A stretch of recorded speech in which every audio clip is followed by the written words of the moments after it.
Assalamualaikum warahmatullahi wabarakatuh. Yang terhormat dosen pengampu mata kuliah Teori dan Perilaku Organisasi B, Bu Dosen Nurul Maisha MHI, dan teman-teman yang saya sayangi. Kami dari kelompok 3 ingin mempresentasikan materi tentang persepsi dan pengambilan keputusan. Adapun kelompok dari kami beranggotakan yang pertama Aktiva Wulandari, yang kedua Istiqomah, yang ketiga Muhammad Arsyil Majid, dan yang keempat saya sendiri Ida Ramawati. Adapun presentasi yang pertama akan dijelaskan oleh saya sendiri. Langsung saja, definisi persepsi. Persepsi adalah suatu proses di mana seorang melakukan pemilihan, penerimaan, pengorganisasian, dan penginterpretasian atas informasi yang diterimanya dari lingkungan. Ada pendapat lain yang menyatakan bahwa persepsi adalah suatu proses yang ditempuh individu-individu untuk mengorganisasikan dan menafsirkan kesan indera mereka agar memberi makna kepada lingkungan. Jadi, persepsi merupakan suatu proses kognitif yang dialami oleh setiap orang dalam memahami informasi tentang lingkungannya.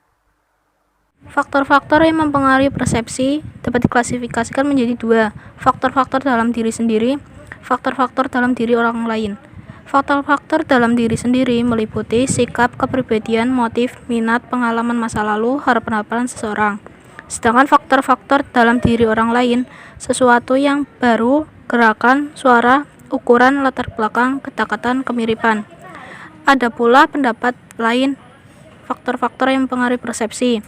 Ada faktor-faktor pada situasi, yaitu waktu, latar kerja, latar sosial, faktor-faktor pada penilai, yaitu sikap, motif, minat, pengalaman, ekspektasi. Faktor-faktor pada target, yaitu inovasi, pergerakan, suara, ukuran, latar belakang, proksimitas, kesamaan. Definisi pengambilan keputusan. Keputusan adalah hasil pemecahan masalah yang dihadapinya dengan tegas. Hal ini berkaitan dengan jawaban atas pertanyaan-pertanyaan tentang apa yang harus dilakukan dan mengenai unsur-unsur perencanaan. Dapat juga dikatakan bahwa keputusan itu sesungguhnya merupakan hasil proses pemikiran yang berupa pemilihan suatu di antara beberapa alternatif yang dapat digunakan untuk memecahkan masalah yang dihadapinya. Dari definisi pengambilan keputusan di atas, maka dapat ditarik kesimpulan bahwa keputusan itu diambil dengan sengaja, tidak secara kebetulan, dan tidak boleh sembarangan. Pengambilan keputusan itu sendiri suatu cara yang digunakan untuk memberikan suatu pendapat yang dapat menyelesaikan suatu masalah dengan cara atau teknik tertentu agar dapat lebih diterima oleh semua pihak. Masalahnya terlebih dahulu harus diketahui dan dirumuskan dengan jelas, sedangkan pemecahannya harus didasarkan pemilihan alternatif terbaik dari alternatif yang ada. Faktor yang mempengaruhi pengambilan keputusan. 1. Tahap perkembangan moral, yaitu suatu penilaian terhadap kapasitas seseorang untuk menimbang yang secara moral benar. Makin tinggi perkembangan moral seseorang, makin kurang bergantung pada pengaruh-pengaruh luar dan makin cenderung berperilaku etis. 2. Lingkungan organisasional. Orang-orang yang kekurangan rasa moral yang kuat akan jauh lebih kecil kemungkinannya untuk mengambil keputusan yang tidak etis jika mereka dihambat oleh lingkungan organisasional yang tidak menyukai perilaku semacam itu. Sebaliknya, individu yang sangat berbudi dapat dicemari oleh suatu lingkungan organisasional yang mengizinkan atau mendorong praktek-praktek tak etis. 3. Tempat kedudukan kendali atau locus of control merupakan karakteristik kepribadian yang mengukur sejauh mana orang meyakini bahwa mereka bertanggung jawab untuk peristiwa-peristiwa dalam hidup mereka. Log internal lebih mengandalkan pada standar internal mereka sendiri mengenai benar atau salah untuk memandu perilaku mereka. Log eksternal lebih kecil kemungkinannya untuk memikul tanggung jawab atas konsekuensi-konsekuensi dari perilaku mereka dan lebih besar kemungkinan untuk mengandalkan pengaruh-pengaruh eksternal. Oke, selanjutnya adalah hubungan antara persepsi dan pengambilan keputusan. Pengambilan keputusan individual baik di tingkat bawah maupun atas merupakan suatu bagian yang penting dari perilaku organisasi. Tetapi bagaimana individu dalam organisasi mengambil keputusan dan kualitas dari pilihan mereka sebagian besar dipengaruhi oleh persepsi mereka. Pengambilan keputusan terjadi sebagai suatu reaksi terhadap suatu masalah. Terdapat suatu penyimpangan antara suatu keadaan dewasa ini dan sesuatu keadaan yang diinginkan, yang menuntut pertimbangan arah tindakan alternatif.